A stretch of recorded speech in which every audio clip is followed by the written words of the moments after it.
আসসালামু আলাইকুম সুপ্রিয় শিক্ষার্থীরা, আজকে আমরা পার্টিসিপল সম্পর্কে একটু আলোচনা করব। তো পার্টিসিপল জিনিসটা কি, হ্যাঁ, বা পার্টিসিপল পার্টস অফ স্পিচের মধ্যে কোন পার্টস অফ স্পিচের মধ্যে পড়ে সেটা আমরা জানার চেষ্টা করব।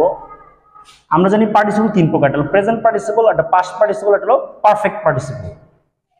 প্রেজেন্ট পার্টিসিপল বলতে ভার্ব প্লাস আইএনজি কে প্রেজেন্ট পার্টিসিপল বলা হয়, আর ভার্বের থার্ড ফর্মকে বলা হয় পাস্ট পার্টিসিপল, আর থার্ড ফর্মের পূর্বে যদি এটা হ্যাভিং শব্দ থাকে তখন এটাকে বলা হয় পারফেক্ট পার্টিসিপল।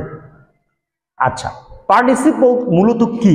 আমরা যদি এই জিনিসটা দেখি, এ রানিং বাস, অথবা এ স্লিপিং ডগ, অথবা এ রোলিং স্টোন, তা আমরা এমনি জানি যে আর্টিকেল এবং নাউনের মাঝখানে যেটা বসে এটা অ্যাডজেক্টিভ। তো এ রানিং বাস মানে কি? বাসটা রান করতেছে, বাস ইজ রানিং। অথবা এ স্লিপিং ডগ মানে কি? Dog is sleeping. আর এ রোলিং স্টোন মানে কি? Stone is rolling. তো এই জিনিসগুলো যদি আমি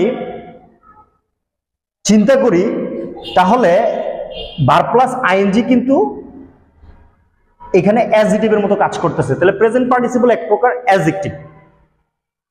তারপর ভার্বের তৃতীয় রূপ ঠিক এরকম ভাবে আর্টিকেল এবং নাউনের মাঝখানে এ রিটেন বুক, কারণ রিটেন হলো রাইট, রোট, রিটেন, রাইটের 3 নম্বর রূপ।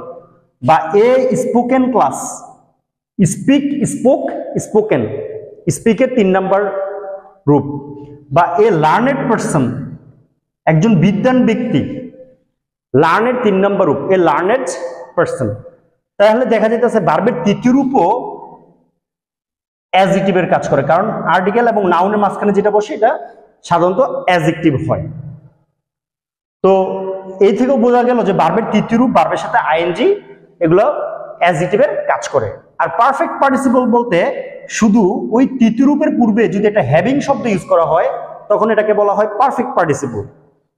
এরকম যেরকম হ্যাভিং ডান দ্য ওয়ার্ক,